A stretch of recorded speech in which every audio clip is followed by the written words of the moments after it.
Okay, good afternoon, everyone, and welcome to this live webinar on thesis writing. I'm Dr. Amrita, and it's a pleasure to have you all here. I believe I'm properly audible, and so let us wait a few more minutes for everyone to join, and then we shall be beginning with our webinar.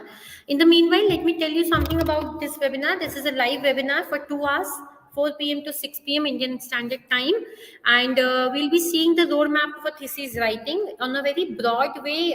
We'll be discussing the various components which are there in the thesis, and also try and see what goes and what doesn't go into each and every part of your PPT, sorry, of your thesis, and move on to the topics one by one. So, without any ado, let us start. Yeah. So, before I dive into the thesis writing part, a little bit about Research Graduate. So, Research Graduate is the best PhD and master's consulting company. We have been helping scholars from all over the world in their research work. Some of the services which we provide include the help in topic selection, proposal writing, review paper writing, research paper writing, thesis writing, master dissertation writing, statistical analysis, and editing and proofreading and formatting, right? So moving on to,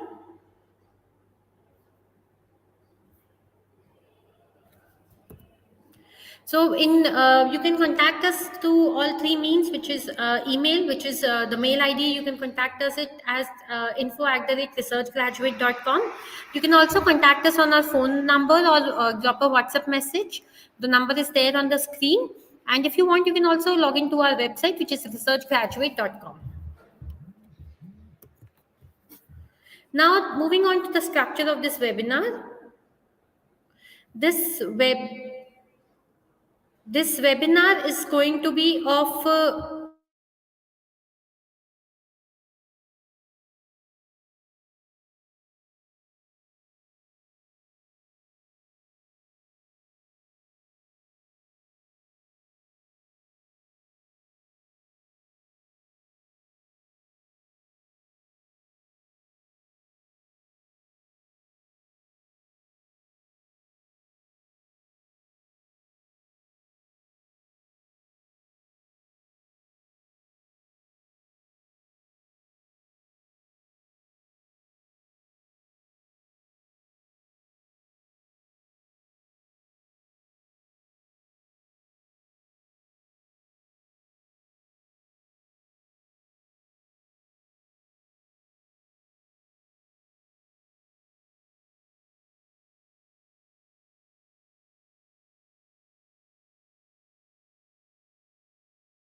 Stream, there's a sixth wala. Yes, it is done now. Yeah. And I have 16 people watching me now. Yeah.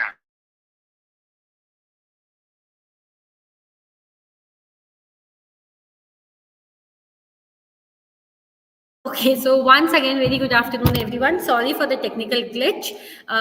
Somehow, you guys were not able to see me and the presentation also. So we will begin from the starting slide. Once again, welcome everyone to this live webinar, which is going to in which we are going to try and give you a roadmap for thesis writing. So this is a live webinar of 2 hours, 4 to 6 p.m. Indian Standard Time, and this webinar is brought to you by Research Graduate. Moving on to something about Research Graduate. Now, Research Graduate is the best PhD and master's consulting company. We have been helping research scholars from all over the world in their research work. And some of the services provided include help in your topic selection, proposal writing for research, review paper writing, research paper writing, thesis writing, master's dissertation writing. We also provide help in statistical analysis and editing, proofreading, and formatting of your documents. So moving on to how can you contact us? We can be contacted on email ID, which is info@researchgraduate.com. You can also drop us a WhatsApp message or contact us on the phone number, which is mentioned on the screen. And of course, you can also visit our website, which is researchgraduate.com. So this webinar structure, 60 minutes of the webinar time I'll be taking for presenting you the various topics which we are going to discuss today, and the remaining 60 minutes are for question answer sessions. Now I'll be clearing questions after every topic is covered, and the PPT recording and certificate of this webinar will be sent on your email, registered email after the webinar ends. So without any ado, let's get started with our presentation today.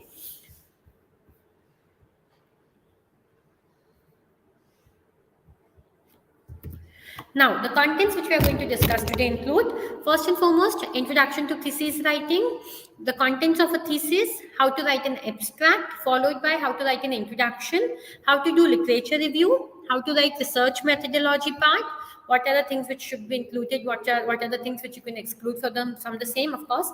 Also, we'll be seeing how to write the results and discussion part, and how to arrive at conclusions, and also how to write them, how to mention the references. Also, before ending, I have some advanced tips for writing a good thesis.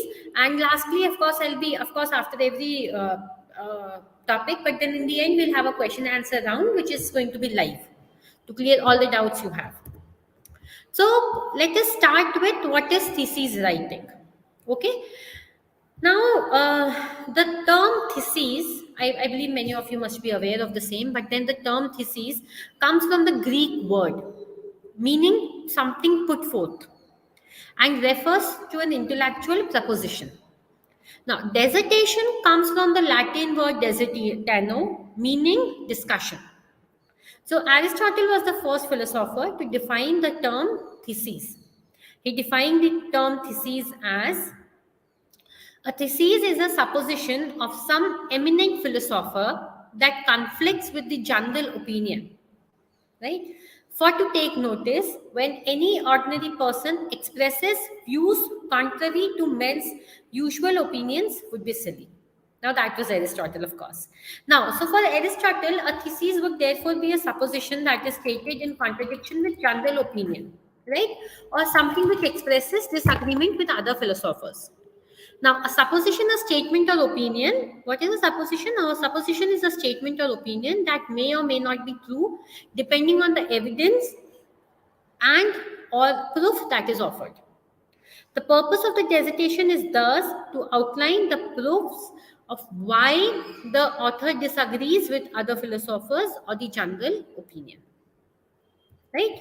So, we can define thesis or dissertation as a document submitted in support of a candidature for academic degree or professional qualification, presenting the author's research and findings. Right? In some context, the word thesis is used for part of a bachelor's or master's course, while dissertation is normally applied to a doctorate degree. Right? Now, this is typically agreement. This is the typical agreement in American English. In other contexts, such as within most institutions of the United Kingdom, the reverse is true. So you call dissertation something, and the thesis is called, which is applied to a doctorate. Now, the term graduate thesis is sometimes referred to use to both the master's thesis and a doctoral dissertation. Now, see, the required complexity or quality of research theses, of research, of course, and what you mentioned in the thesis or dissertation can vary from country to country, university to university, and in program to program. And the minimum study period may thus vary in duration, right? So some things which should be included in your thesis. Now, first and foremost, your thesis should have a logical structure, not necessarily written in chronological order in which you conducted your research, but then it should have a logical structure. Also, your thesis should make it clear why and how your results, design, analysis, etc. solves the problem you have set out to solve in the starting. Also, your thesis should provide a concise outline and summary of your research. And very importantly, be very clear about what you have discovered and why it is important, original, etc. Both at the beginning as well as at the end of your thesis. Right? So moving on to the contents of a thesis. So firstly, an introduction.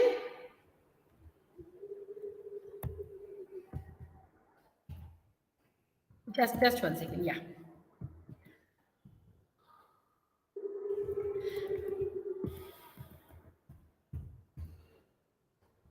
Yeah. So a typical thesis will contain first and foremost title page where the title, name, affiliation, and date are mentioned. A table of contents. Also, this should show the page numbers of the chapters and appendix. And in sometimes it is also sometimes to have a very list of tables and figures. Also, the next part would be abstract, which is around usually 300 words. Acknowledgements.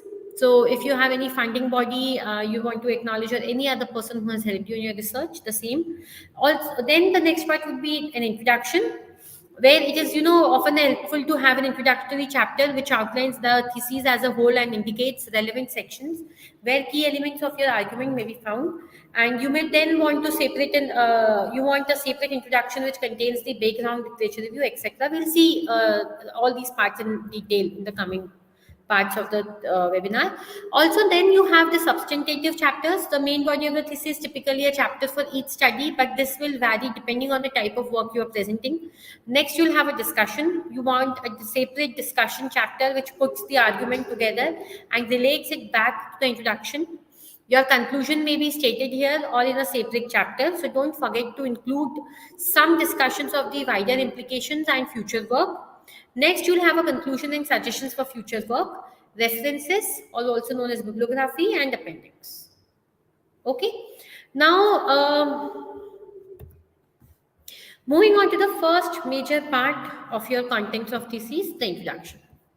Now, for many people, getting started with a thesis introduction is the most scary part, troublesome part. Now, writing introductions can be intimidating. Now, at this point, most of your research or prep work should be done and you should be ready to start your introduction. But often it is not clear what needs to be included and how to make a good first impression to your reader. So if you feel stuck at any point, this is where we come into the picture, and this is where this webinar is going to help you. Now, first of all, make sure to really start with the introduction. If you're having trouble putting together a good introduction, start with a placeholder. Now, that placeholder does not need to be as strong as you would like it to be, but you can always come back to it and edit. Right? Having a brief introduction that sets the direction will help you a lot as you write. Also, waiting to write an introduction till the end can leave you with very poorly written up setup and otherwise a very well written research thesis. So a good introduction draws readers in while providing the setup for the entire paper. Now, there is no single way to write an introduction that will always work for every topic. But the points which I'm going to mention now are going to act as a guide, right? So these points will certainly help you in writing a good thesis introduction. So the first point which we need to understand is identify your readership. So even before you start writing your first sentence, ask yourself the question that who your readers are. Your first and most important reader is your professor who will be grading your work and the people ultimately responsible for getting your degree.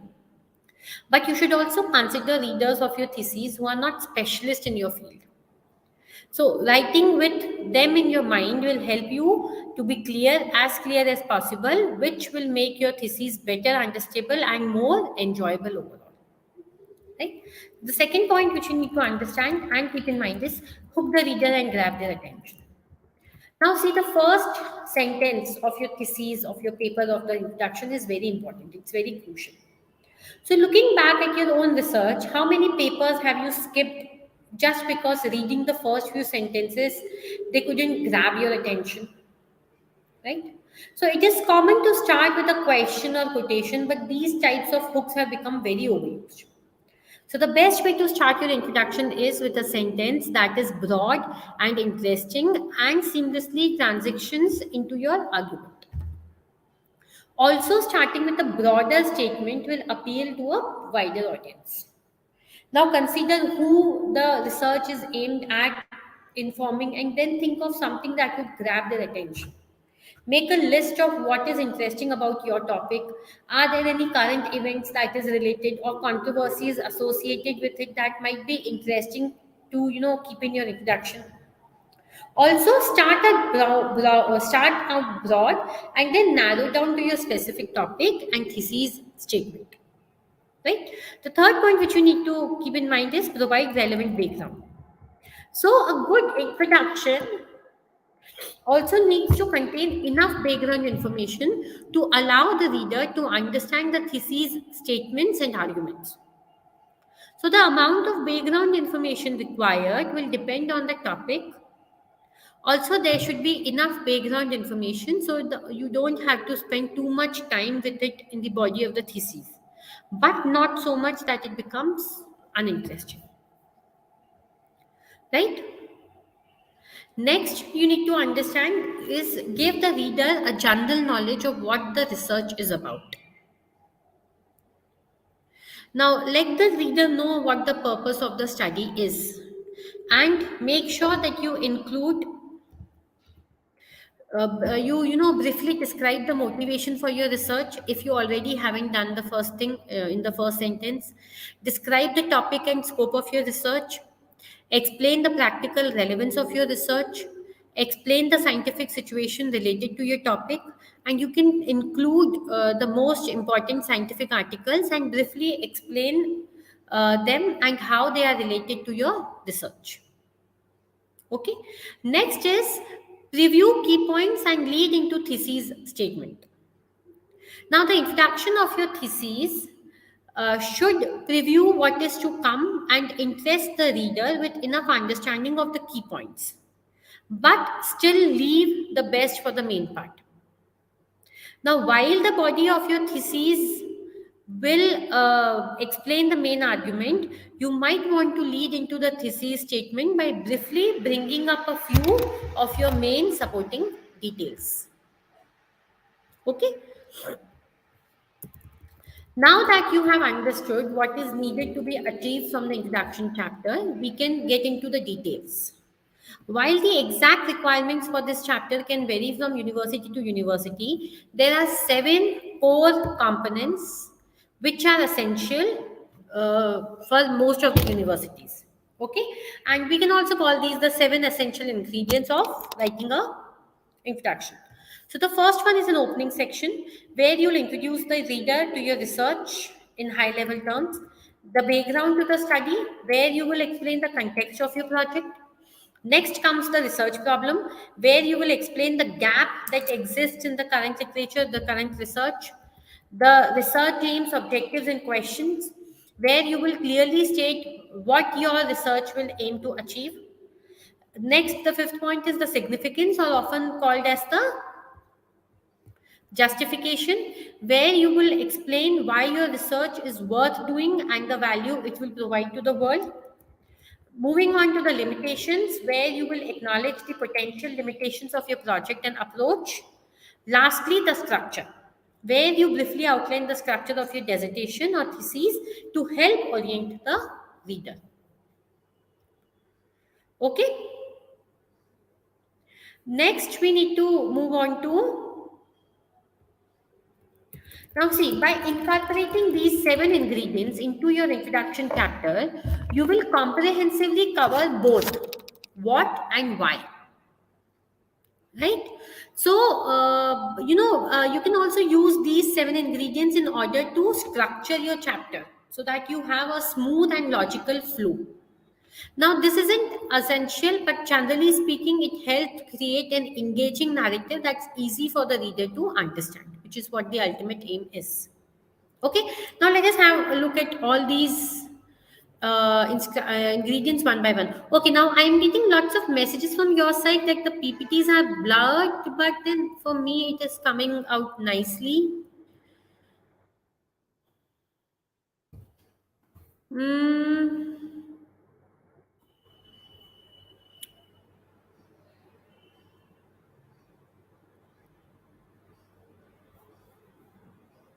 Okay, so moving on to the opening section.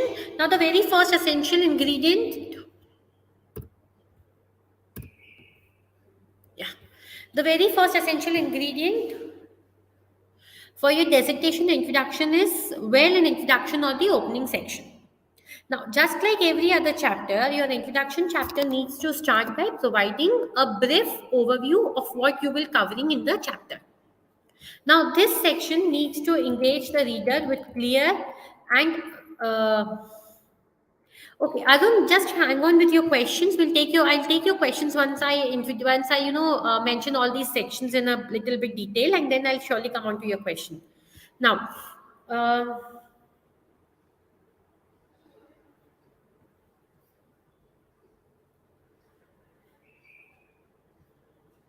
yeah. So the very first essential ingredient for your dissertation introduction is, well, an introduction or opening section, right? So just like any other chapter, your introduction chapter needs to start by providing a brief overview of what you will be covering in the chapter.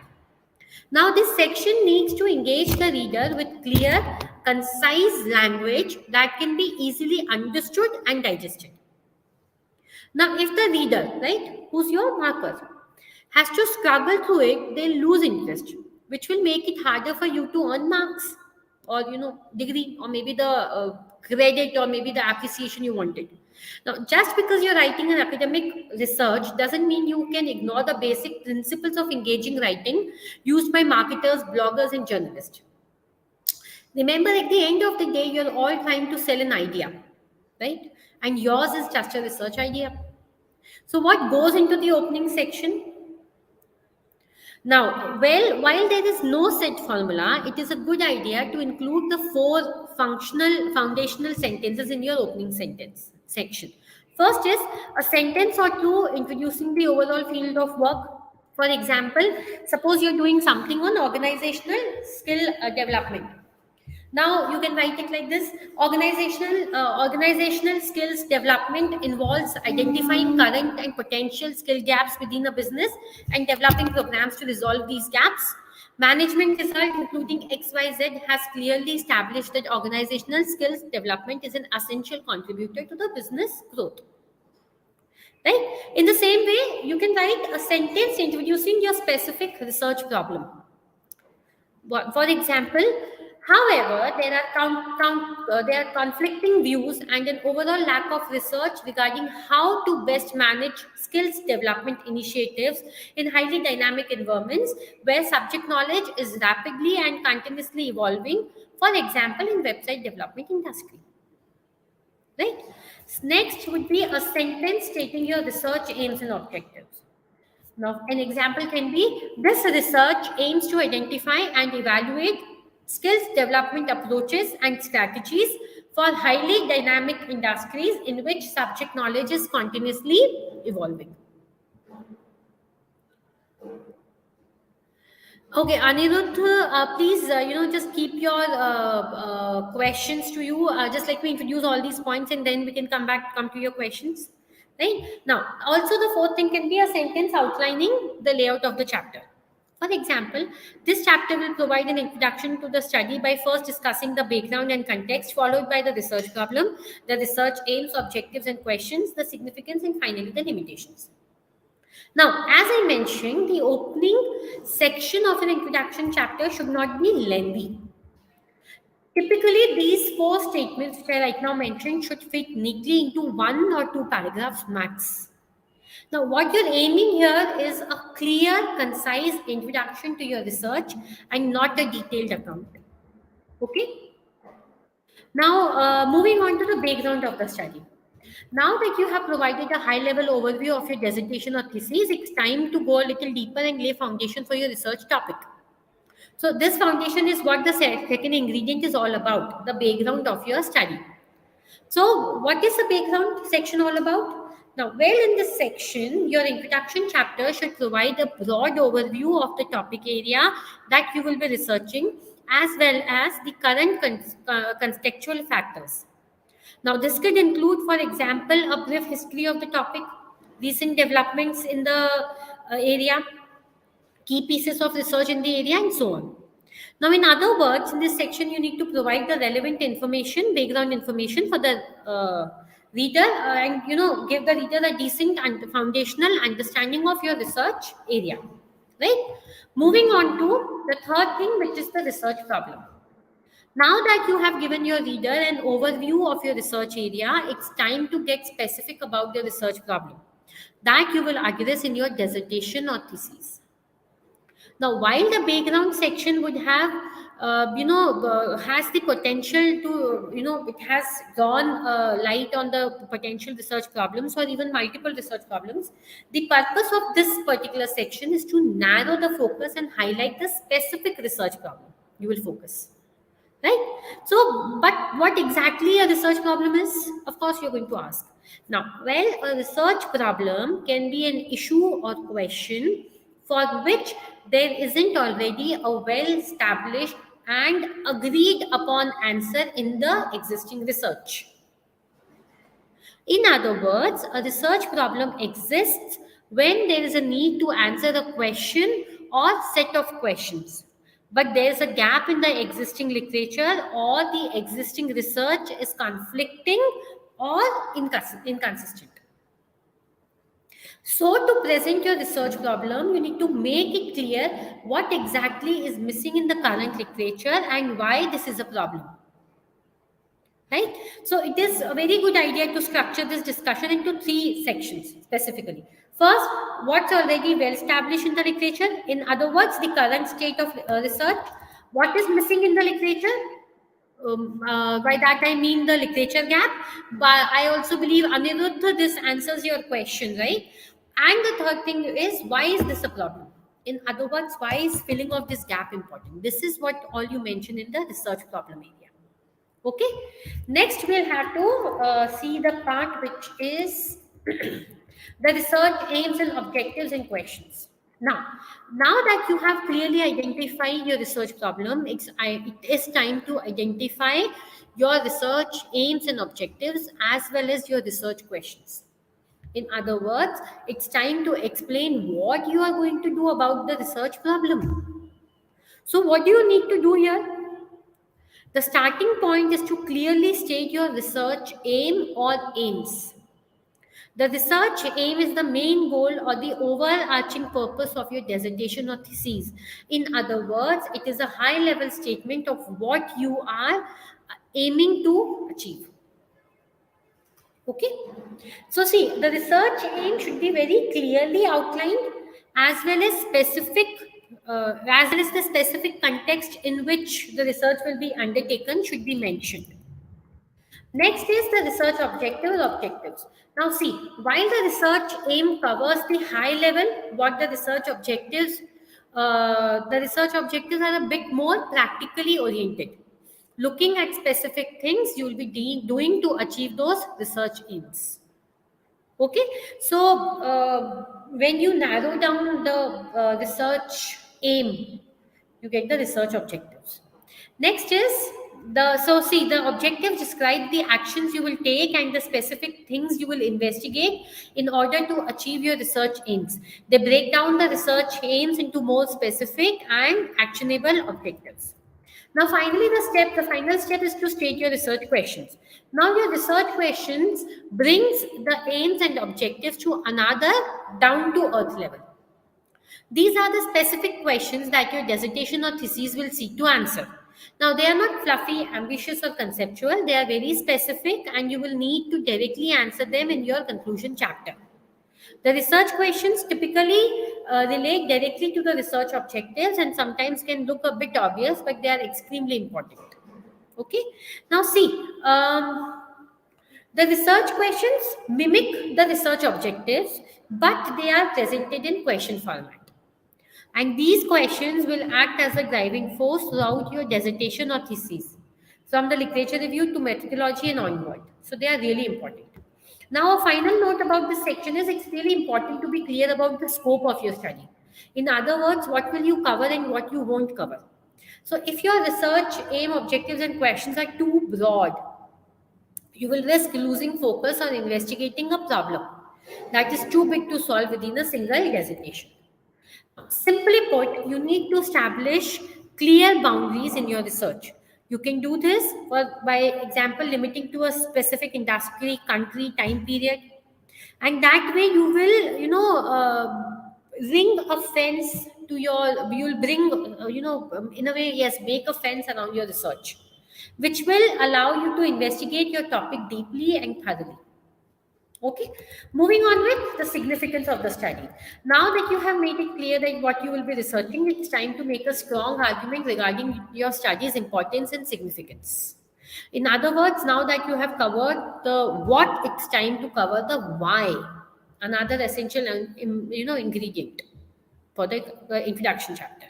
Now, of course, by this stage, you have already briefly alluded the importance of your study in your background and research problem sections, but you haven't explicitly stated how your research findings will benefit the world. So now's your chance to clearly state how your study will benefit either industry, academia, or ideally both. In other words, you need to explain how your research will make a difference and what implications it will have. Okay?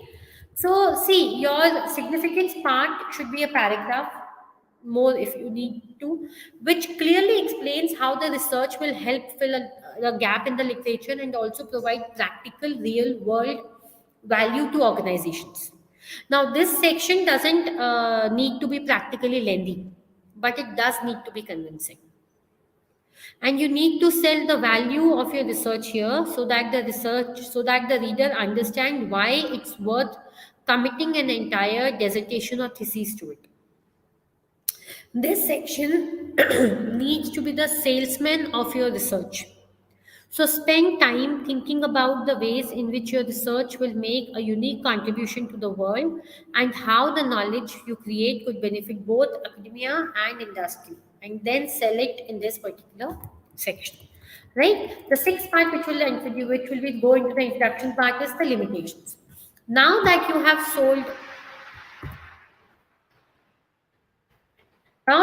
sold your research to the reader and hopefully got them excited about what's coming up in the rest of your dissertation, it's time to briefly discuss the potential limitation of your research.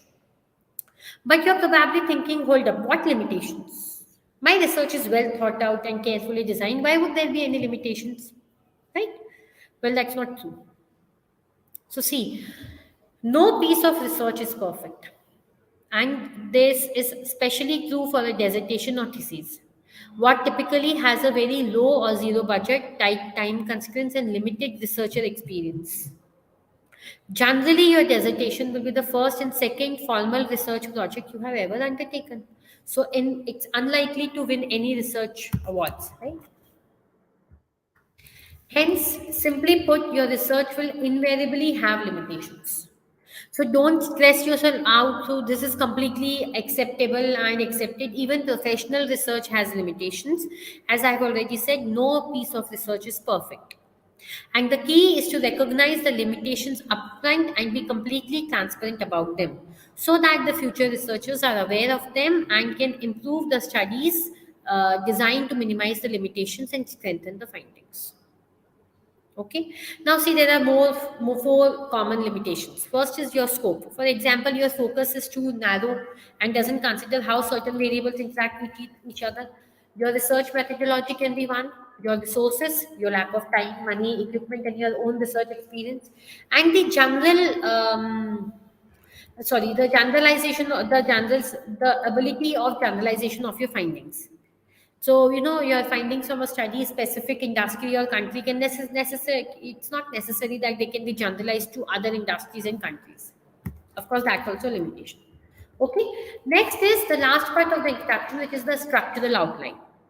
Now that you have clearly committed to what your research is going to be about, why it's important, and what are the limitations of your research will be, the final ingredient is the structural outline. So the purpose of this section is to simply provide your reader with a roadmap of what to expect in terms of the structure of your dissertation or thesis. Okay, so in this section, you will provide a brief summary of each chapter's purpose and contents, including the introduction chapter, a sentence or two explaining what you will do in each of the chapters, and you don't want to get too detailed here. It's purely an outline and not a summary of your research, right? So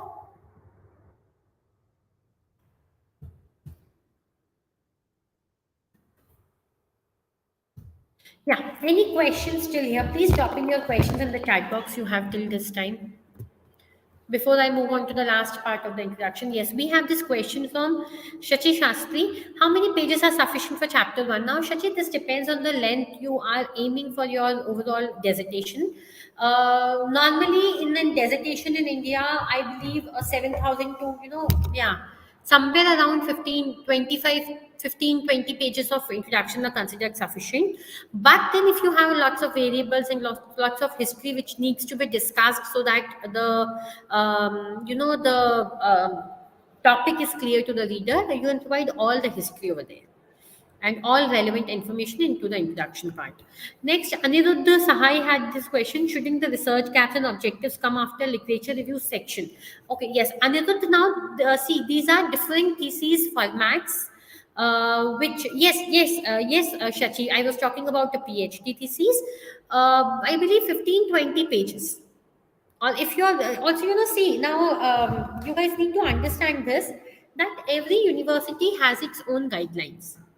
Also, every supervisor has his or her own preferences and ways. So introduction is often considered a dump it. So when you're not able to expand the size of your thesis, you expand your introduction. That is what we normally do. That is what actually happens.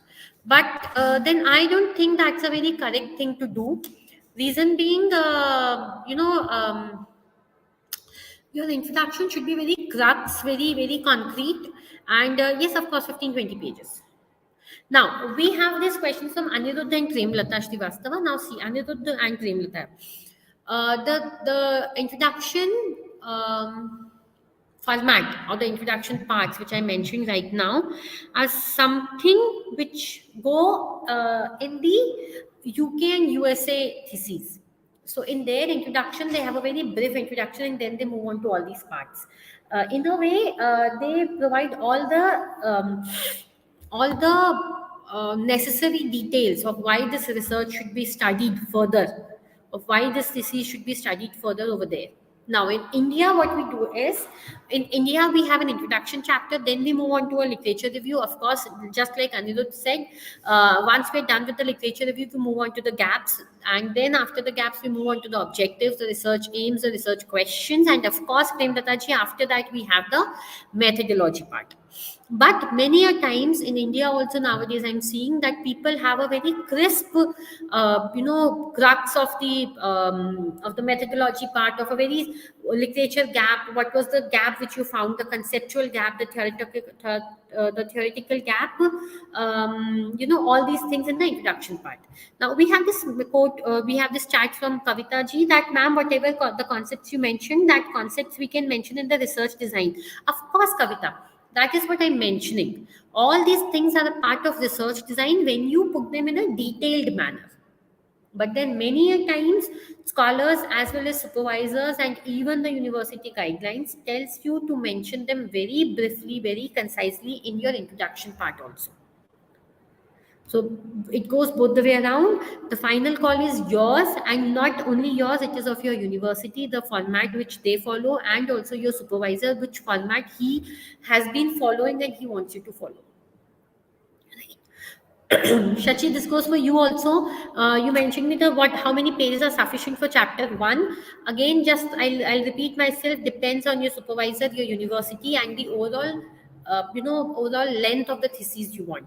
Nowadays, I'm seeing that people are moving on to more and more crisp theses. So gone are the days where your thesis would be of 230, 250, 270 pages.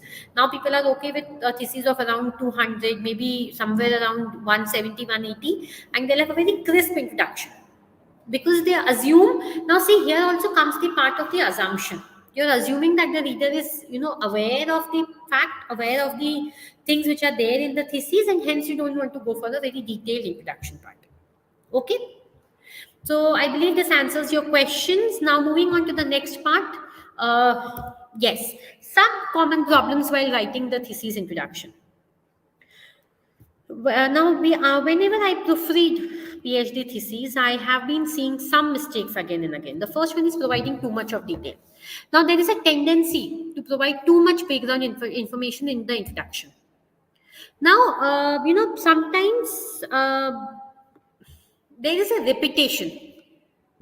So you need to present just enough information to conceptualize your study and be able to situate your aims, research questions, and argument, but not too much that you end up confusing and bombarding the reader. So keep things simple here. It's fine to overlook some of the more technical detail, and at this stage, think of the newspaper article.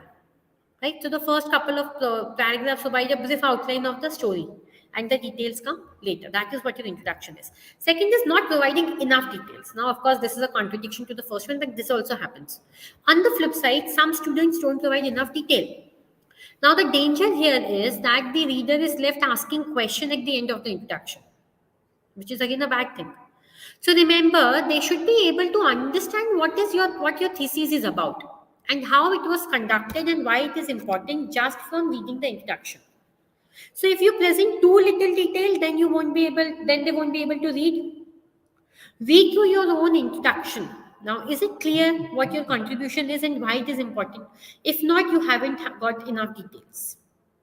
Next is launching into too much detail. Now, make sure you introduce gently. Don't suddenly rush into a lot of details. Instead, you should make aims, questions, and contribution clear in the opening lines and gradually layer onto detail. That way, the reader can keep up, and too much detail too soon, and the reader become confused. Next is not following a coherent structure so that the reader is left confused. Now, some students don't follow a coherent logic when they write about an introduction, which means the reader is left confused. For example, if you present too much of background information and literature review before you outline the aim and purpose of your research, the reader will struggle to follow because they won't know why the introduction, why the background information is important, right? Next is using too much of technical language and not properly defined. Now, it's more than likely that your research relies upon lots of technical terms, concepts, and techniques. Now, if you must talk about any of these in the introduction, be sure to offer clear and concise definitions. A failure to do so means that the reader is left confused, which we of course don't want. Right? Moving on to the next part of the thesis writing, which is conducting a literature review.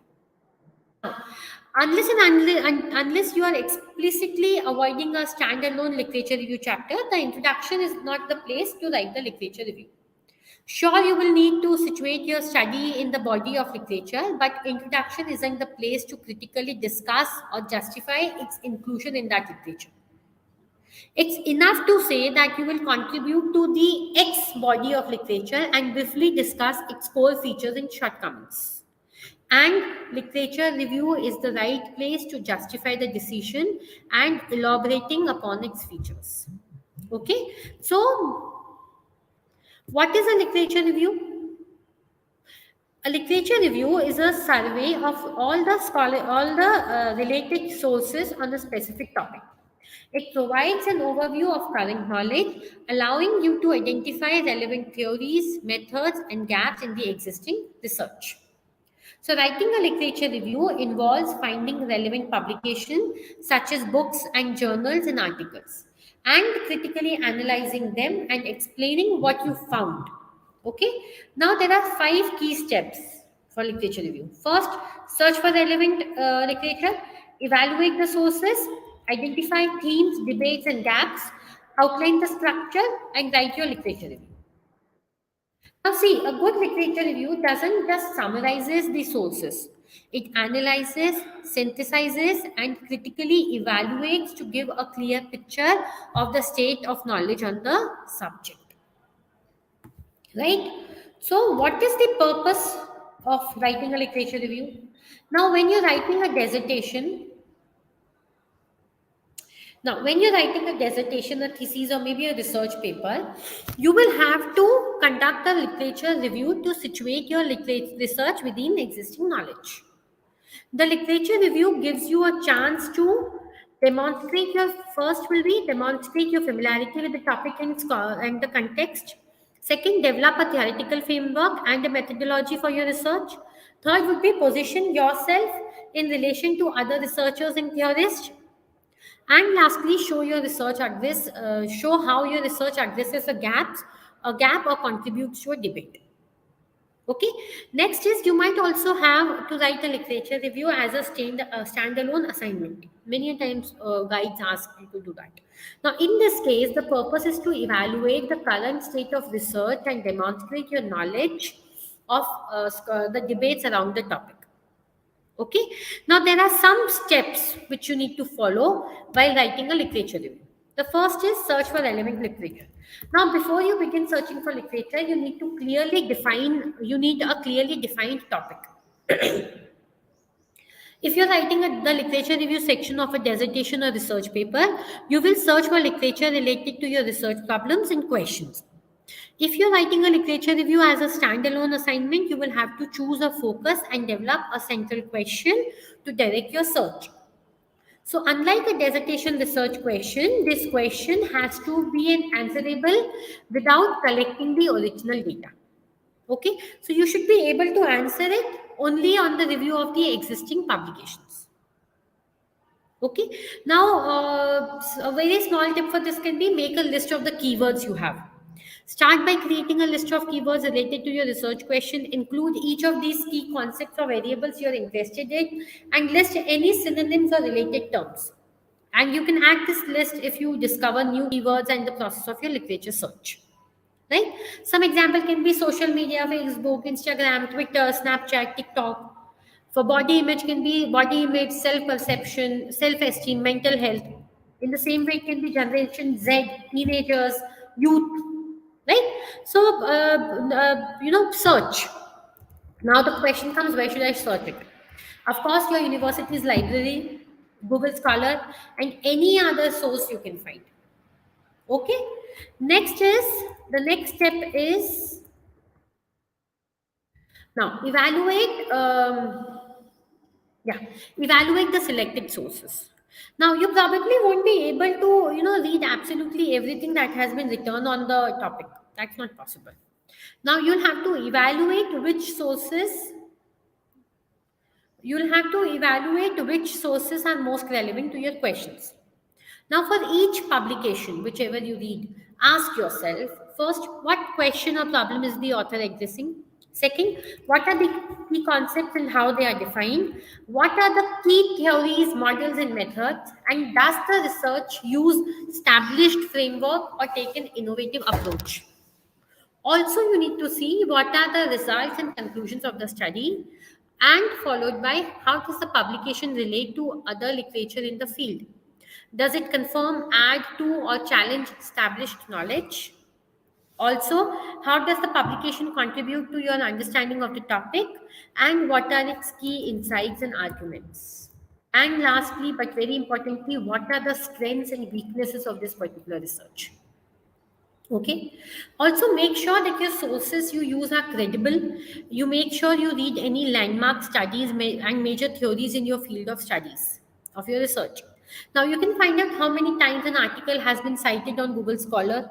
A high citation count means that the article has been influential in the field and should certainly be included in your literature review.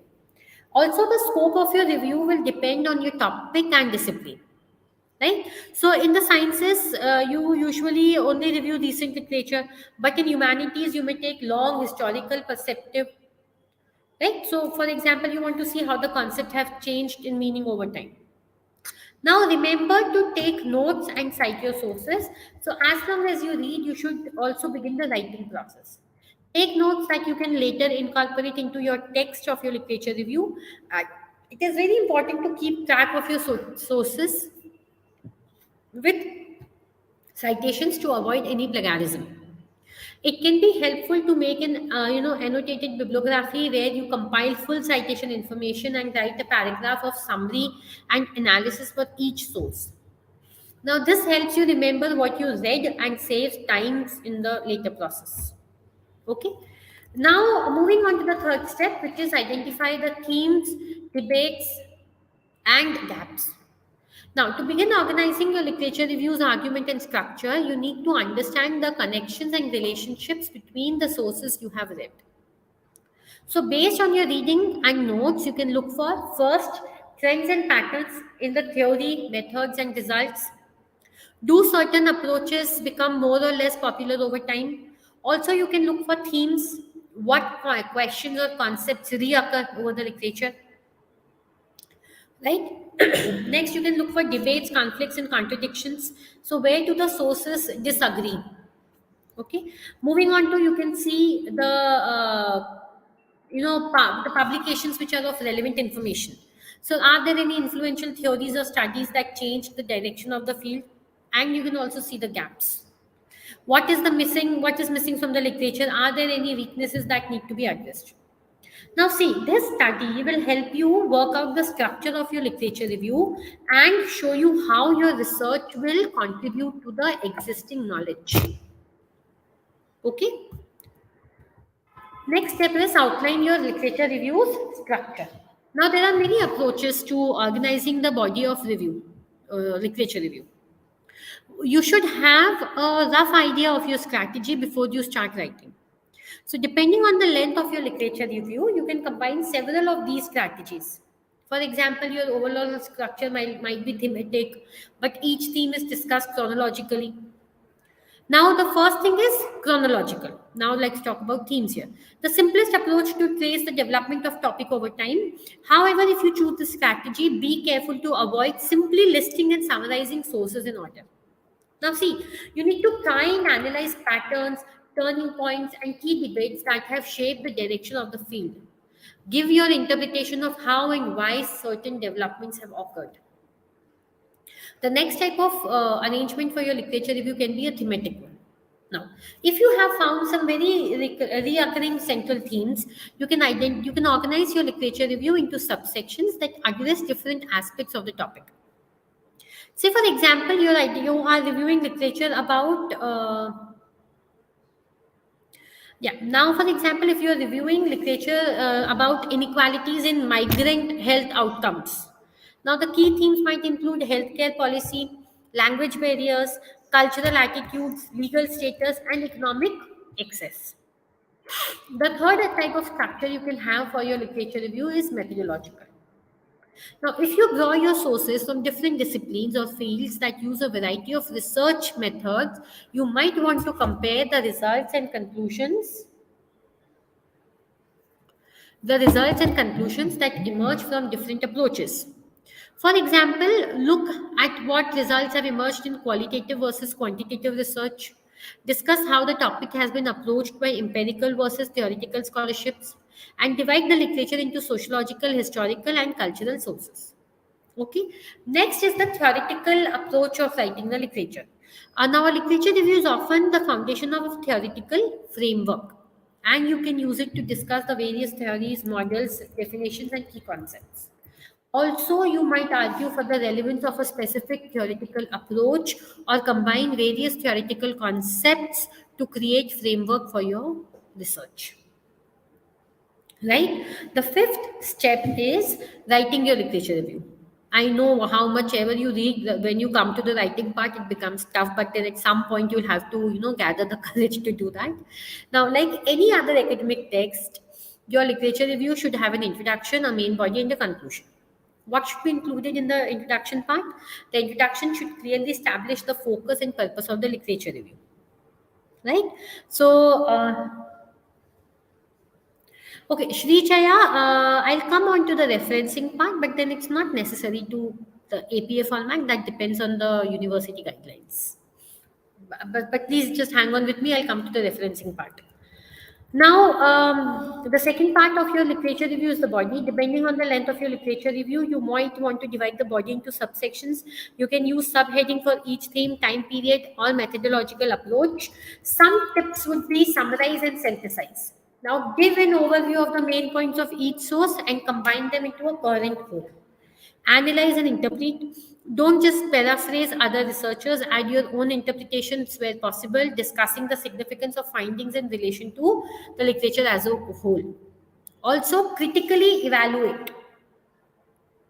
Mention the strengths and weaknesses of your sources, and very well and very importantly, write in well structured paragraphs.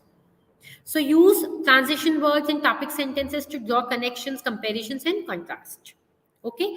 The last part of your literature review is the conclusion part. In the conclusion, you should summarize the key findings that you have taken from the literature review and emphasize their significance. Right? So, if the literature review part of your thesis or dissertation show how your research addresses the gaps and contributes new knowledge, or discusses how you have drawn existing theories to build and methods to build a framework for your research, that is what your conclusion part should do. Okay.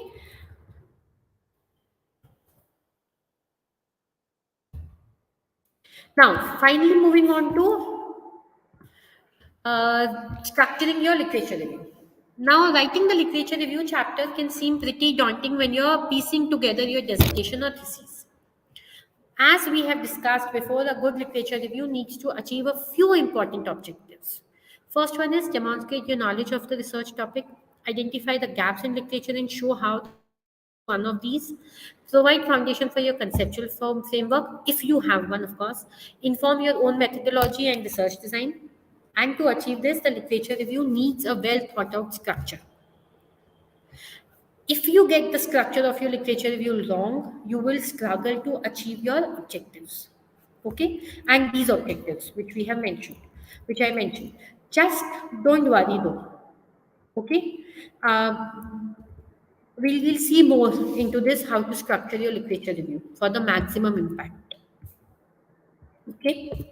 Moving on to, oh God, but wait, is this the right time? Is this the right time for writing your literature review?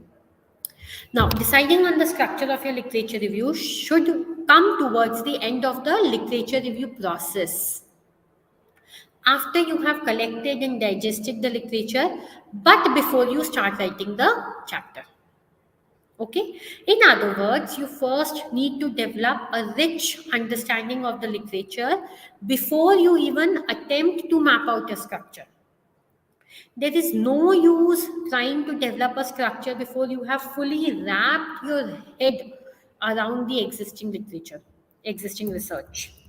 Okay. Equally importantly, you need to have a structure in place before you start writing, or your literature review will most likely end up a disjointed mess. Importantly, don't feel that once you have defined a structure, you cannot revise it. It's perfectly natural to adjust as you engage in the writing process. As I've already mentioned, writing is a way of developing your thinking. So it's quite common for your thinking to change and therefore your chapter structure to change as you write. Okay?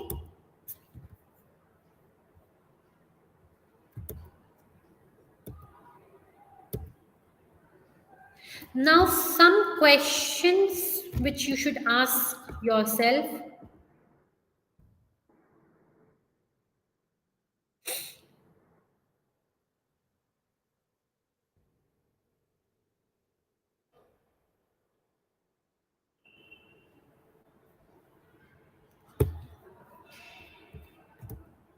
Okay. Any questions till here before I move on to the literature? I move on to the research methodology part.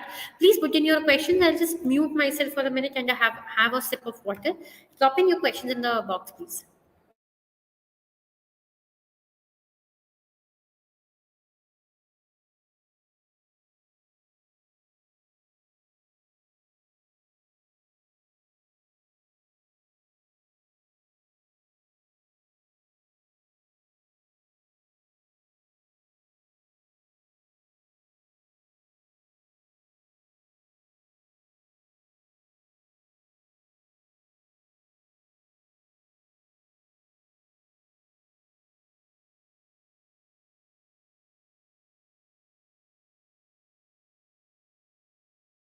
Okay, so we have one more question from Sachi Shastri. Can I include newspaper headlines or article in my literature review? Of course. If there are lots of article news and newspaper news and article news on the paper which you on your topic of literature, you can of course include them. And for the referencing part, of course, you need to follow a proper referencing for the same, but then you can include them. For sure, you can include them. And for those whom the PPT is not clear, we have had enough discussion on the same thing. Nothing from my side. Next is moving on to the research methodology part. Now, when reporting on your research, writing a methodology is an essential part of presenting your findings. Okay, so your methodology. Okay, we have this question from. How many pages of literature review consist of? Again, just like the introduction part, my answer is going to remain the same. Depends on your guide, on your university, on the guidelines of your university. I have seen very well crafted university outlines for the number of words which every part of the thesis should have, the minimum number of words. And you might have that many a times. Many professors have their personal liking, but if you ask me, I believe the literature review should be long enough to make the reader understand the gap, the overall things which have happened in the literature, the gap, and which will finally lead to the importance of the current study which you are doing. Okay, so moving on to the literature, moving on to the methodology part. Now, when reporting on your research, writing a methodology is an essential part of presenting your findings.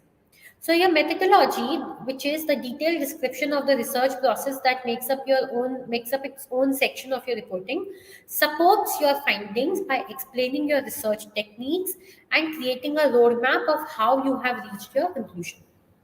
So, a well written, effective methodology describes the tactics you used, presents the case for why you chose the methods you use, and explains how the methods you choose directly leads to answers to the questions you raised in your research. Okay? Uh, Now, first question which I have often been asked and I want answered here is, why is methodology important? Now, see, sharing your methodology gives legitimacy to your research. Unreliable, yeah, unreliable methodology produces unreliable results. So, the reader of your research expects you to have followed accepted practices so that the conclusion you reach are valid. And the methodology you report needs to be repeatable, meaning anyone who uses the methods you write about should reach the same conclusion you reached. Right? Which brings us to the next point, which is how to write a methodology. First and foremost, restate your thesis or research problem. So the first part of your methodology is a restatement of the problem your research investigates. This allows your reader to follow your methodology step by step from beginning to end. And restating your thesis also provides you an opportunity to address any assumptions you made in your research and to list any variables or conditions you tested in your research. The second point is explain the approach you choose. After restating your research problem, explain the type of research you used, describe your reasoning for choosing either qualitative or quantitative. Yeah, for choosing either qualitative or quantitative research or for using a blended approach or an alternative method of which your specific field recognizes. Third is explain any uncommon methodology you use. So, if any of your process is outside of the realm of the usual practices in your field, clarify your choice.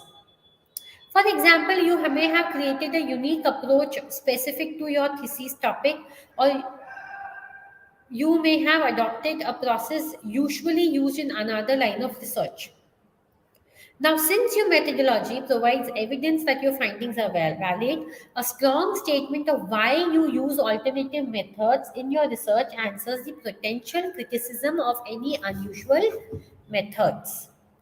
Right? Next is describe how you collected the data you used. So, report whether you have used qualitative or quantitative data in your research.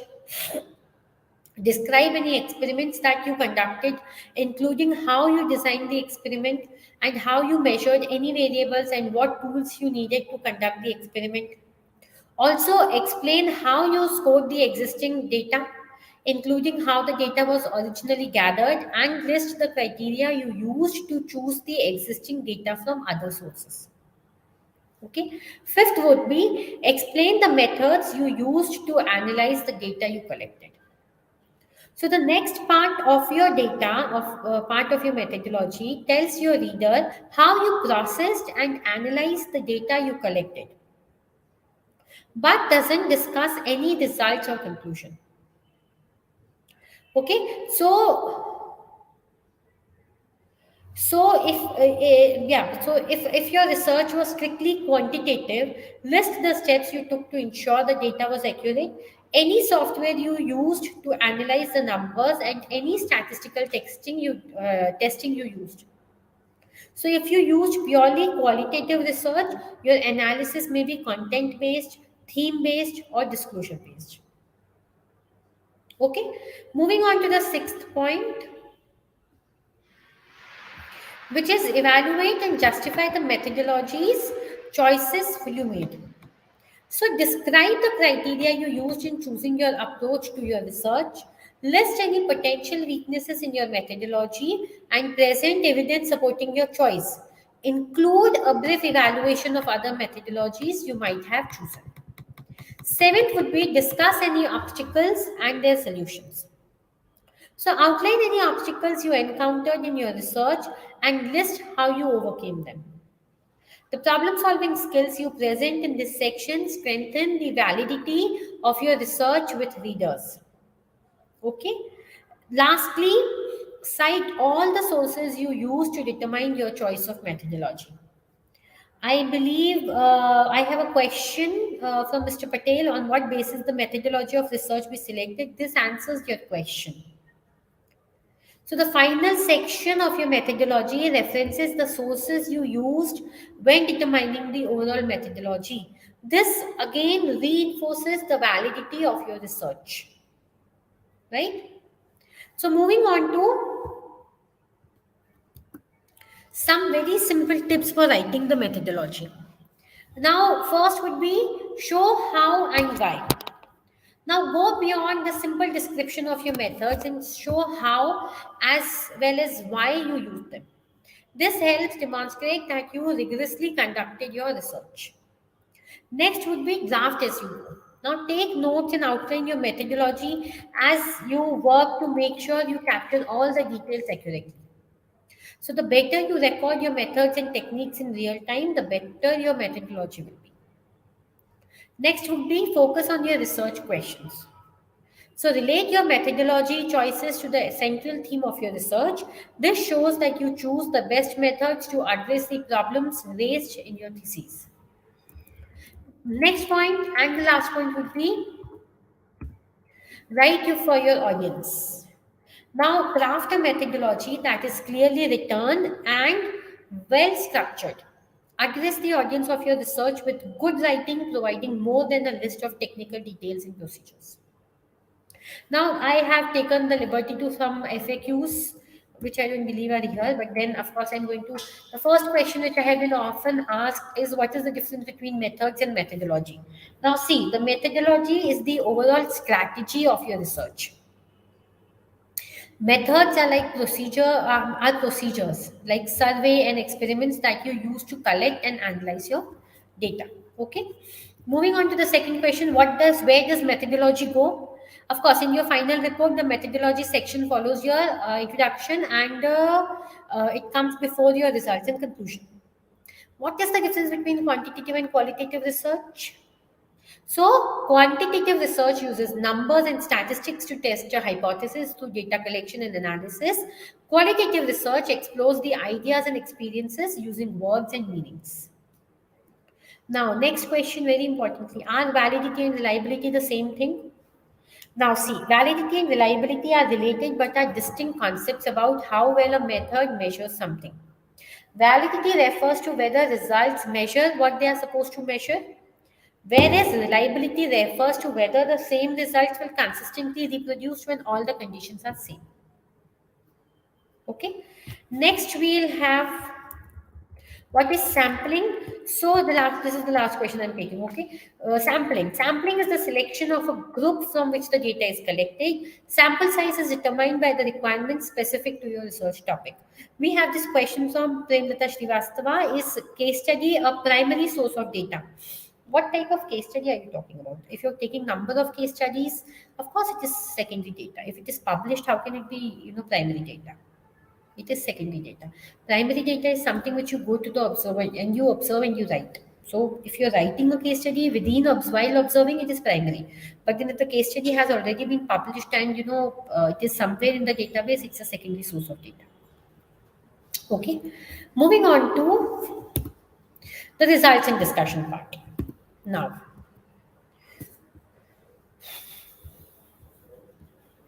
yeah. I think the results and discussion section could be one of the difficulties that you encounter when writing your first research manuscript. Now, there is no simple hard and fast rule in doing it, but following a simple guide can help you start with confidence. Okay. So, the result and discussion part is often referred as the data presentation, analysis, and interpretation section. You present the results, show the analysis, and interpret the outcome of the analysis. As you take off point, it would help if we separate these two terms, that is results and discussion, into simply the results and the discussion as a separate part of the thesis. In some universities and usually in scientific journals, however, these are taken as one, so it depends. Okay. First, let us see how to write the results. Now, as the term suggests, you should write only the results of your study. What are the results? Now, first is the graphs, tables, and photographs. Observations are derived from the application of your methodology or method. These can be best presented using tables and graphs as objective representation of the measurements that you made. Numbers are more definite approximations of reality compared to just mere words. And words are more subjective and replete with misunderstanding. So you need to be consistent with your units of measurement. If you start off with kg, then use the same unit all through your thesis. And never should you manipulate the outcome of your measurements. Be honest in presenting the information if the result is unexpected. Whether the result is positive or negative, present it. Okay, this is an objective move. You may also add some photographs whenever needed, but make sure that these are relevant and not just some uh, not needed addition to your research or means to flaunt your good photography skills. Although it would be advantageous to show such skills coupled with relevance, pictures can speak 1,000 words. In general, give as much detailed as possible your presentation of the results. Read and reread your statements for clarity. Engage a competent friend or colleague's, eye for details. Next is the topic and subheadings, topic sentences and subheadings. Now, it is easy to follow your presentation if you break this into simple, meaningful subtopics based on your stated objectives. So, a one-to-one correspondence would be great. Say the first subheading will be about objective 1, the second subheading about objective 2, and so on. Right? So the same way I'm presenting my presentation, right? Now imagine I had everything in one slide or everything at any place I wanted, then that won't look good. So you need to have headings and subheadings. The next is the key results. Now your key results should be stated clearly at the beginning of each paragraph. It should serve as the topic sentence and support that statement with more details such as the presenting of results in the statistical analysis. Okay, moving on to writing the discussion part. Now, after examining several of these previous years, I have noticed that many undergraduate and even graduate students miss this part. The results were presented as well as the analysis, but no discussion is in sight. There is no discussion. So, what are the things which form a discussion? First is the trends and the capital differences.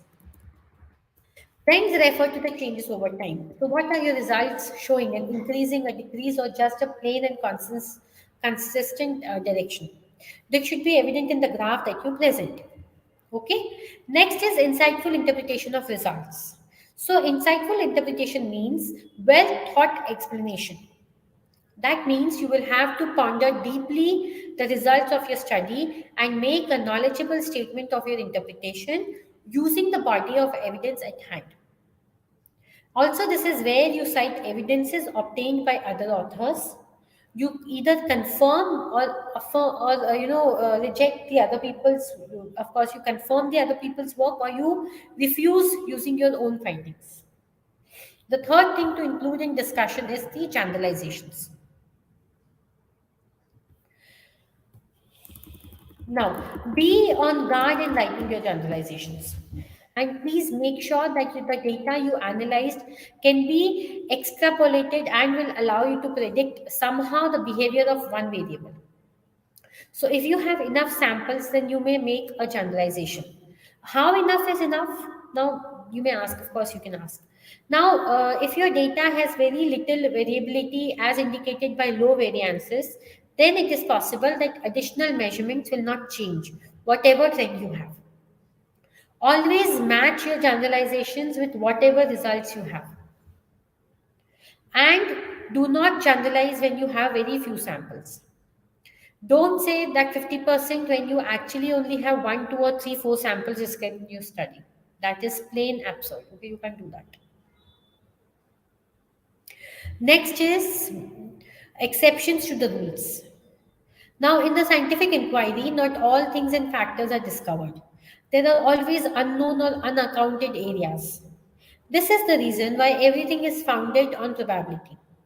And no one's ever 100% sure. So you should never say prove as a matter of contention. Prove means 100% sure, which never happens. And there are always expected deviations, deviance from the norms. Okay. The next thing we need to put in the discussion part is reason why things happen. Now, things happen due to something else. And reaction arises from action. And these are called the determining factors. Are there reasons why your results follow a trend? Is it evident in your study? If there is, then say it. Explain why so. Again, based on your observations and evidence. So you may guess, but make it educated meaning and you have done your homework. You have reviewed the literature and use it as a leverage for advancing your hypothesis or indifference. Also, does your finding support or refute what has been done so far? Does it support previously advanced hypothesis? Now, remember that there is no such thing as a simple explanation of a complex phenomena. Find one that is the most aligned to your findings. And it would be interesting to be in the controversial side as long as you have done your study systematically and bias and reduce the bias to a minimum. The sixth point to include in your discussion part is the contribution of your work. Now, what are the important things that, just 1 second.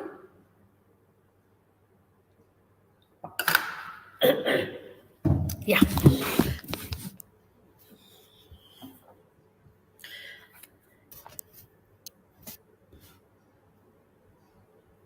Yeah, so the contribution of your work. So, what are the important things that your study has contributed so far in view of what has been laid out in the body of literature? This is a question which you want answer to. And why is your work important and what things need to be investigated further? From your set of questions, if many other questions arise, then your work has helped unravel other areas worthy of investigation. This is how science works. The mysteries of universe are uncovered and yet there are still many unknowns.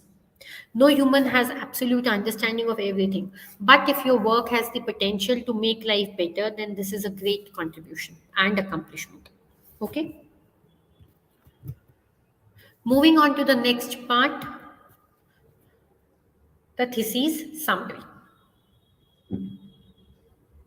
Now, a thesis summary, what is a thesis summary? Of course, many people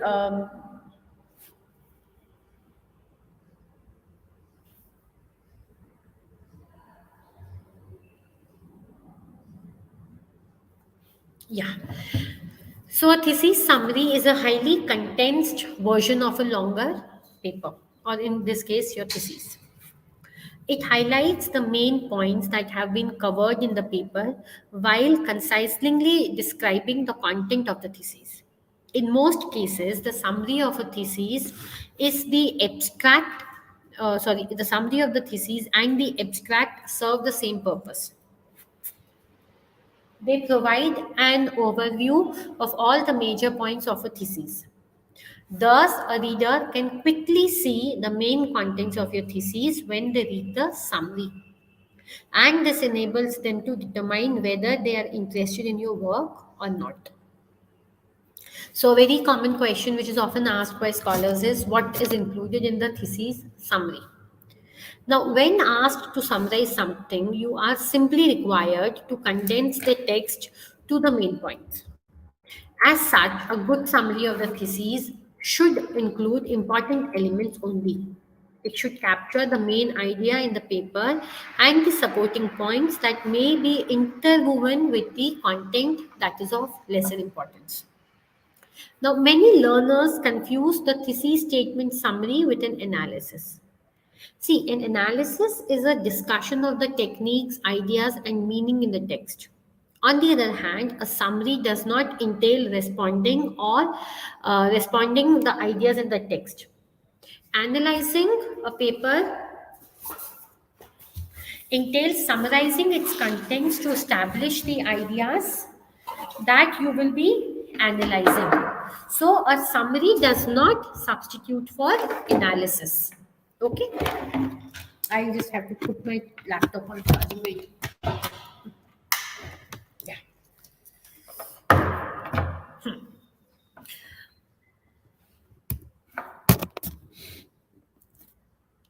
Now, some things which the PhD or a master's thesis should include. First, a title that is similar of your thesis. Second would be the main purpose of the thesis, the main topic of your thesis, the research methods used to gather the information, the subsections of your thesis, and of course the recommendation, results, and conclusion. Okay, so essentially, a summary should present the points of the author in a straightforward structure. Therefore, read the thesis carefully to determine the major and minor components or points of the argument and summarize them in an organized manner. A point that the author makes at the beginning and another at the end should concisely be included in the summary of thesis to convey the main argument of the author. Thus, you should read, understand, and reconstruct the thesis into a more concise and shorter form. Right? So, how do you write an executive summary for thesis? Perhaps you have written a short thesis that is longer than 10 pages. In that case, follow the steps, which are summarize every paragraph into one sentence, summarize the entire text into a single sentence, and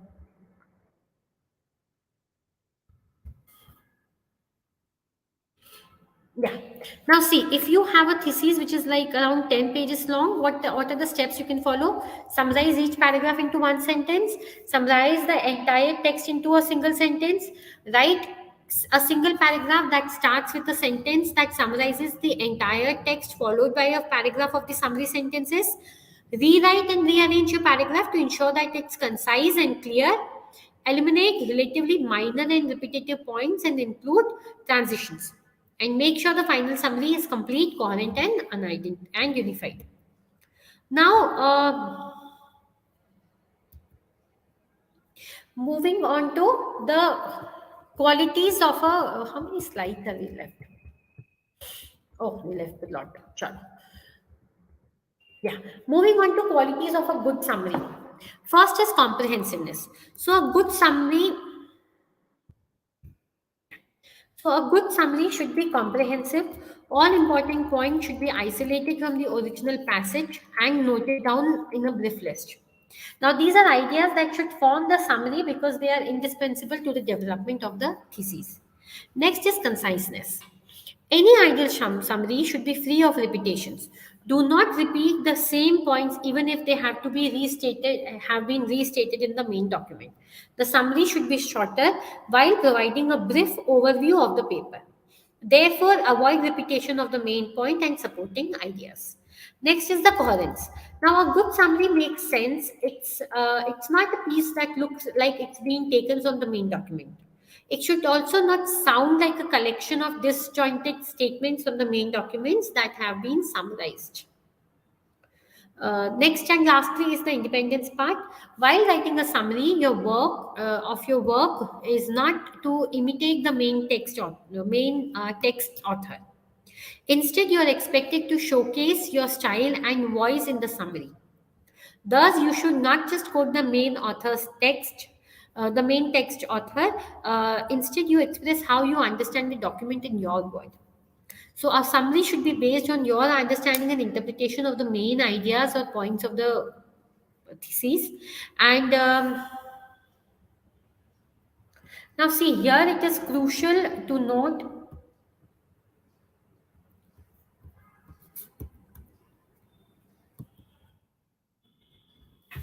Now, here it is crucial to note that a good summary thesis example uses a structure that features an introduction, body, and a conclusion. It presents the goal or purpose, results, and conclusion and recommendations. What's more is it also features the logical connections of the included information without adding new information. Okay. Now next moving on to how to write a conclusion chapter. Before I move on, I'll just quickly take the 3-4 questions I have.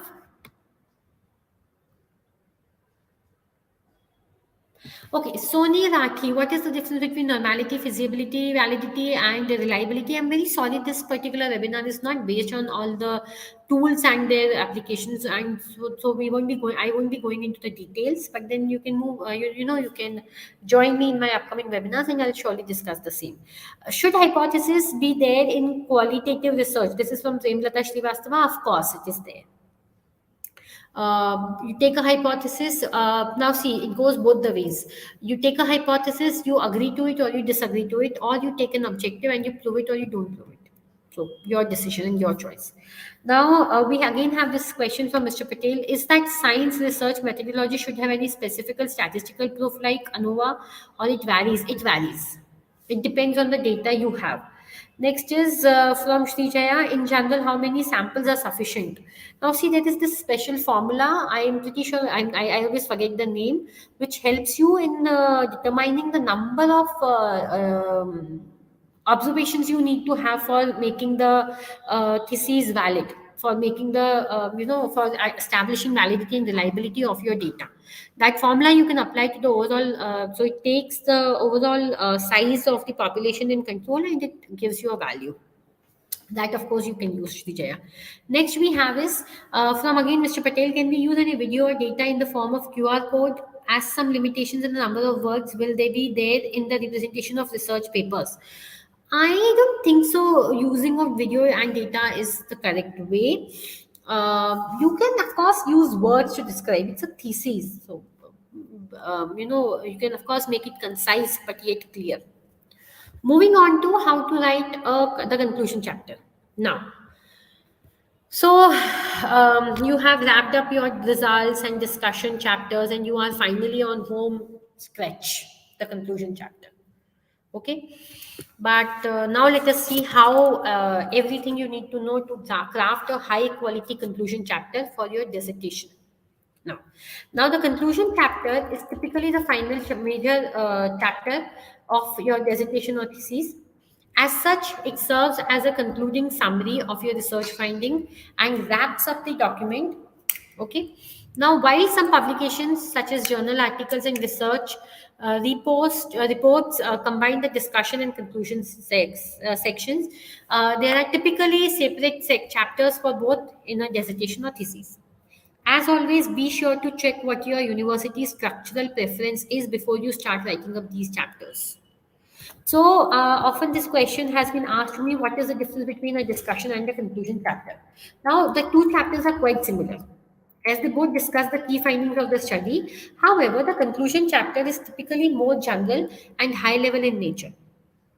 In your discussion chapter, you will typically discuss the intricate details of your study. But in your conclusion chapter, you will take a broader perspective, reporting on the main research outcomes and how these address to your research aims.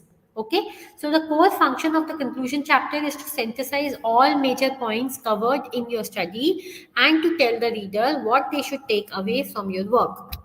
So basically, you need to tell them what you have found and why it is valuable and how it can be applied and what further research can be done. Okay, so whatever you do, just don't copy and paste whatever you have written in the discussion chapter. The conclusion chapter should not be a simple rehash of the discussion chapter. While the two chapters are similar, they have distinctively different functions. Okay, moving on to what should I include in the conclusion chapter? Now, to understand what goes into your conclusion chapter, it is useful to understand what the chapter needs to achieve. In general, a good dissertation conclusion chapter should achieve the following objectives. First, summarize the key findings of the study. Second, explicitly address the research questions and address the research aims. Third, inform the reader of the study's main contribution. Next would be discuss any limitation or weakness of the study and present recommendations for future research. Okay. Uh, yeah. Now see, therefore, your conclusion chapter needs to cover these core concepts. Importantly, you need to be careful not to include any new findings or data points. Your conclusion chapter should be based purely on the data and analysis findings that you have already presented in the earlier chapters. If there is a new point you want to introduce, you will need to go back to your results and discussion chapters to weave the foundation in there. Now, in many cases, readers jump from the introduction chapter directly to the conclusion chapter to get a quick overview of the study's purpose and key findings. Therefore, when you write up your conclusion chapter, it's useful to assume what the reader hasn't consumed the inner chapters of your dissertation or thesis. In other words, craft your conclusion chapter such that there is a strong connection and smooth flow between the introduction and conclusion chapters, even though they are on the opposite ends of your document. Okay?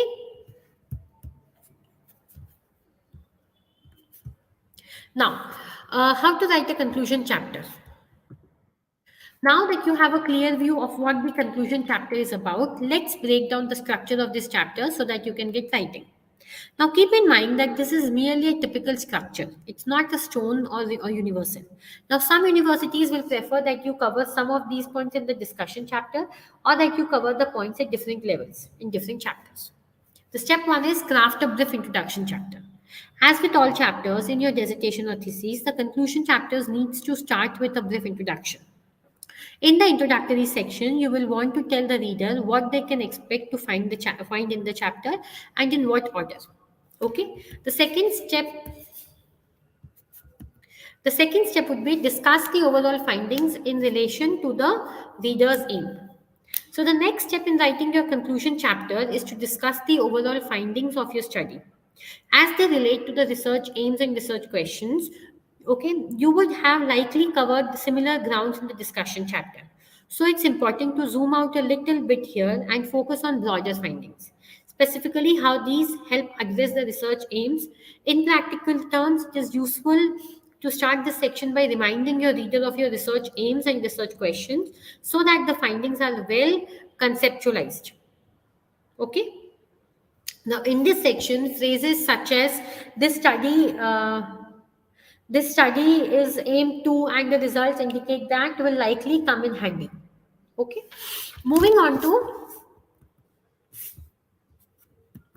the third step, which is discuss how your study contributes to the field. So next, you will need to discuss how your research has contributed to the field, both in terms of theory and practice. Now, this involves talking about what you have achieved in your study, highlighting why this is important and valuable, and how it can be used or applied. Now, in this section, you will mention any research outputs created as a result of your study. Inform the reader on just how your research solves your research problems and why that matters. Also, you will reflect on the gaps in the existing research and discuss how your study contributes towards the addressing of these gaps. Also, discuss your study in relation to relevant theories. For example, does it confirm these theories or constructively challenge them? Discuss how your research findings can be applied in the real world. For example, what specific action can the practicing people take based on your findings? Okay. Now, but be very careful to strike a careful balance between being firm but humble in your arguments here. Now, it is unlikely that your one study will fundamentally change and or shake up the discipline. So, making claims to this effect will be, not very much appreciated, and it would be frowned upon. So, at the same time, though, you need to present your arguments with confidence, firmly asserting the contribution your research has made, however small that contribution may be. Simply put, you need to keep it very well balanced. Okay. Next is the fourth step, which is reflect on the limitations of your study. Now that you have summed up your research up, the next step is to critically reflect on the limitations and potential shortcomings of your study. Now, you have already covered this in the discussion chapter, depending on your university's structural preferences. So, be careful not to repeat yourself unless unnecessarily. Now, there are various potential limitations that can apply to any given study. Some can be, of course, the sampling issues that reduce the generalization of the results, insufficient sample size or limited data access, low resolution data collection analysis and techniques, research bias or lack of experience. Then, of course, can be the lack of access to research equipment, the time constraints that limit the methodology, and the budget constraints that limit various aspects of the study. Now, see, discussing the limitations of your study, of your research may feel self-defeating, of course, but it's a crucial component of high quality research. It's important to appreciate that all studies have limitations. Even very well funded studies by expert researchers have their limitations. And therefore, acknowledging these limitations adds credibility to your research by showing that you understand the limitations of your research design. That being said, of course, keep an eye on your wording and make sure that you don't undermine your research. So it's important to strike a balance between recognizing the limitations but also highlighting the value of your research despite those limitations. So show the reader that you understand the limitation and these were justified given your constraints and that you know how they will be improved upon, and this will get you the marks needed. The next step is make recommendations for future research. Next, you will make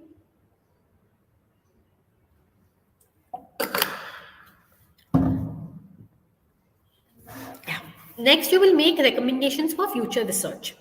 Now, this will largely be built on the limitations you discussed.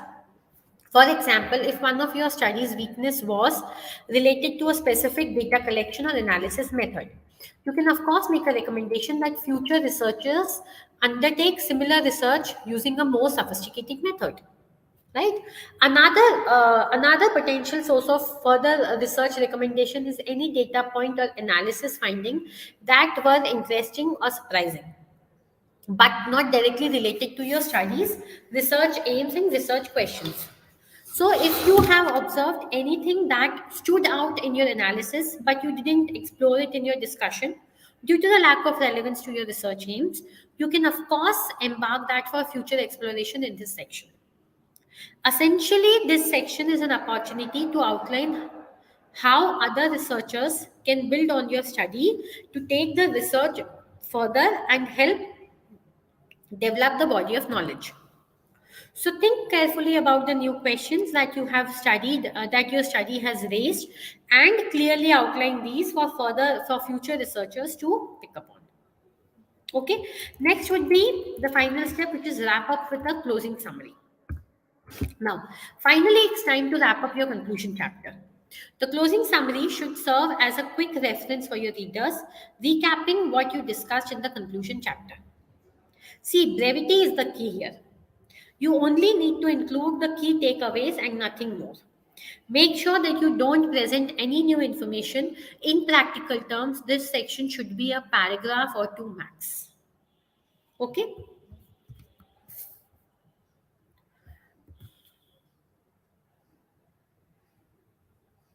Now, any questions till this?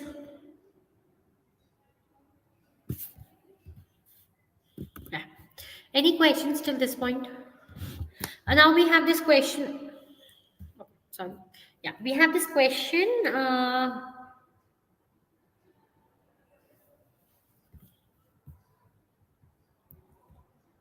Okay, so I'll take them up. First, we have this question from Shachi Shastri again, that can you give any software for proofreading?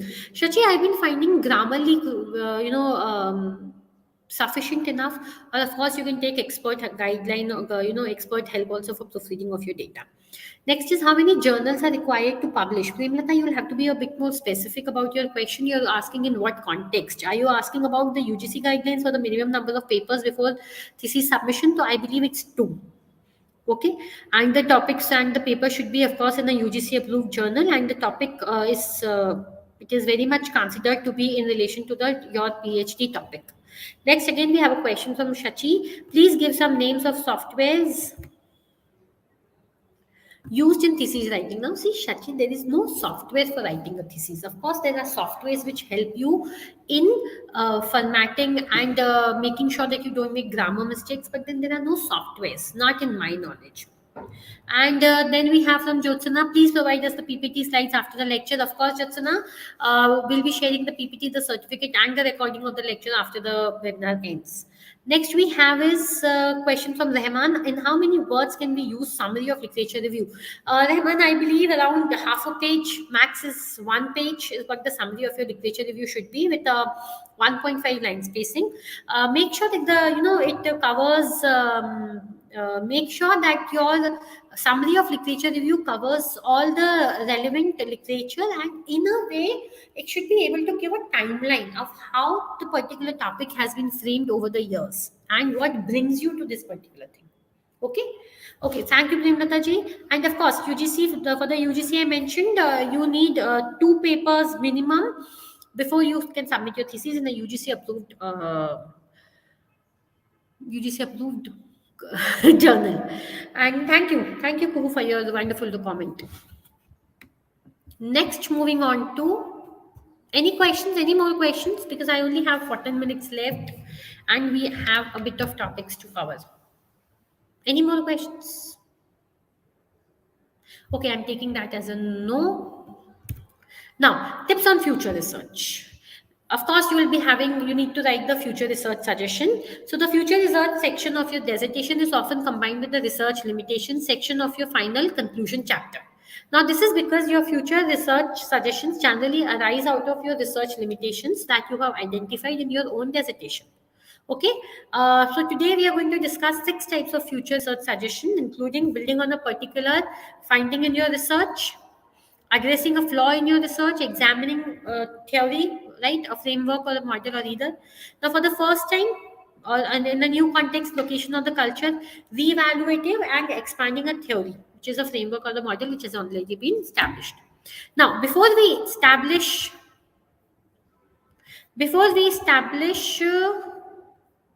yeah. Before we discuss each of these types of future research suggestion, we should explain why we use the word examining and then put our testing in the brackets. This is simply because the word examining may be considered more appropriate when students use a qualitative research design, whereas the word testing fits better with dissertations drawing on quantitative research design. Also, we have to put the word framework and model in brackets after the word theory. We do this because a theory, a framework, or the model are not the same in the same thing. Okay. Um, so, in this research limitation section of your conclusion chapter, you will have evidently detailed the potential flaws, which we have already discussed. This may include an inability to answer your research question, a theoretical or a conceptual problem, limitations of your research strategy, and also problems of research quality. Now, identifying what these research limitations were and proposing future research suggestions that address them is arguably is the easiest way and quickest way to complete the future research section of your conclusion chapter. Okay, moving on to, yes, very important point,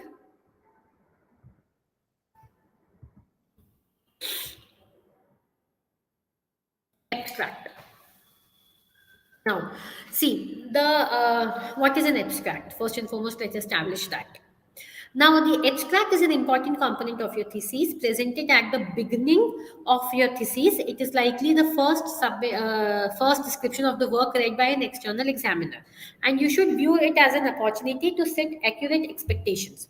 So, the abstract is a summary of the whole thesis. It presents all the major elements of your work in a highly condensed form.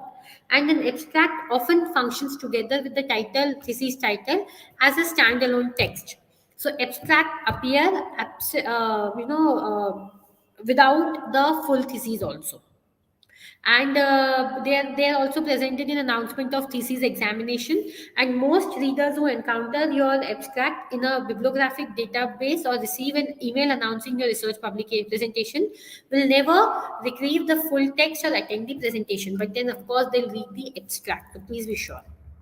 Now, see, an abstract is not merely an introduction in the sense of a preface, preamble, or an advanced organizer that prepares the reader for the thesis. In addition to that function, it must be capable of substituting the whole thesis when there is insufficient time and space for the full text. Okay, so you need to clearly specify your research questions there. Okay, as in the thesis itself, your research questions are critical in ensuring that the abstract is coherent and logically structured. They form the skeleton to which other elements adhere. They should be presented near the beginning of the abstract, and there is only room for one, two, three questions. If there are more than 3 major research questions in your thesis, you should consider restructuring them by reducing them to some subsidiary status. And don't forget about the results when you're writing your abstract. So the most common error in abstracts is the failure to present results. So see, the primary function of your thesis and by extension of your abstract is not to tell readers what you did. It is to tell them what you discovered. Other information such as the account of your research methods is needed mainly to back the claims you make about your results. So approximately the last half of your abstract should be dedicated to summarizing the interpreting your results. Okay. Next, moving on to the referencing part. Now, in academic writing at all levels, referencing is crucial. Knowing how to reference your dissertation correctly will not only give your work academic finish, it needs to pass, but will also support your ideas and arguments so that the person making it has a clear understanding of your level of knowledge and the research on the topic. Okay, so why should I do referencing? First is to avoid plagiarism. The first most, of course, to avoid these plagiarism. Second is other reasons. So the readers of your work may want to engage with it directly, or it may simply stimulate their overthinking. Either way, it's common and courtesy to make sure anyone who reads your work can trace the inferences on your thinking data and methodology in a clear and transparent way. Also, citing other scholars extensively help you to make the implicit rhetorical argument that you are well read and informed on your subject, and readers are more likely to be convinced by an argument if you identify and cite reputable scholarly works that support your interpretations. Okay. Next is, what referencing system should I use?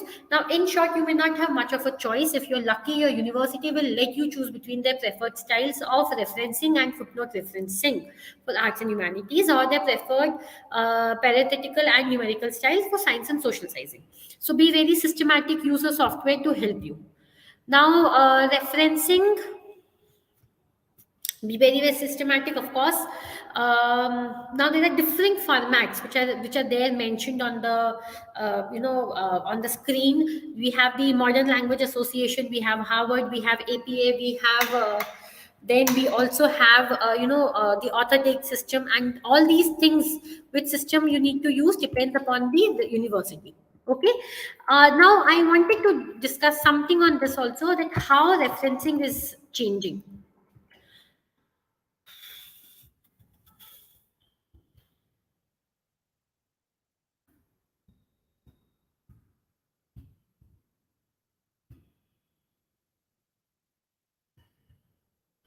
Yeah. So, of course, you all, as a research scholar, must have heard of the term DOI. So, yeah, what is a DOI? A digital object identifier is an ISO standardized and increasingly commonplace way of referencing online sources. Now, it works like a cross between an ISBN and a URL. Like an ISBN, it's unique stable identifier for the particular digital source that allows you to look it up in a database. And like a URL, it also functions as a type of address, helping you to identify not only what the subject is but where it is. So the overwhelming majority of new articles published in online journals are now assigned a DOI, and the information about the DOI, okay, including the author's title, publication date, and the name, volume, issue of the journal, and which it was published, is stored in a centralized database as metadata. Now, this is great news if you're using reference management software. Simply input an article's DOI, and the software will download the associated metadata and create a full bibliographic record from it. But best of all, one of the metadata properties that is stored and regularly updated for the DOI is the URL of the article. So enter any object's DOI into the web browser preceded with, and it should help resolve the best current place to access the text of the article. So if the article is an open access, that will generally be the page on which the article's full text is published. Otherwise, it's likely to be a login page from which you can get access via either institutional or personal account. Now, to an extent, referencing systems are still playing catch-ups with DOIs, although most of the recent editions of APA and MLA both contain full guidance on citing online sources using DOI, which are now explicitly preferred to URLs where they are available, and even allow you to omit some of the key details about the source if you provide a DOI. Okay. Lastly, taking you guys to the yes, advanced thesis writing tips. Some tips from my side for all you research scholars. First, see, a thesis is accumulation of several years of research and the capstone of your PhD. So your best dissertation guides will be your supervisor, committee, your fellow graduate students. But you need some help. First is you need to follow some things. First is make a schedule. Now, set yourself deadline for when you want to complete each chapter or section and figure out how many pages you need to write each day to meet those guidelines. Okay, then try to get yourself into a writing routine. Choose work hours that are corresponding with the times when you feel you work best. Second is just start writing. Now that you have planned out writing, it start to get typing. It's not going to get any easier the longer you wait. While you can undoubtedly come up with millions of reasons and to delay the process, but you won't know if this is true or until you begin to write. The best way to work on your argument is to actually work on your argument out in writing. Next is the final. The first draft is not the final draft. When taking out a project of this magnitude, it's important to remember that your first draft is not your final draft.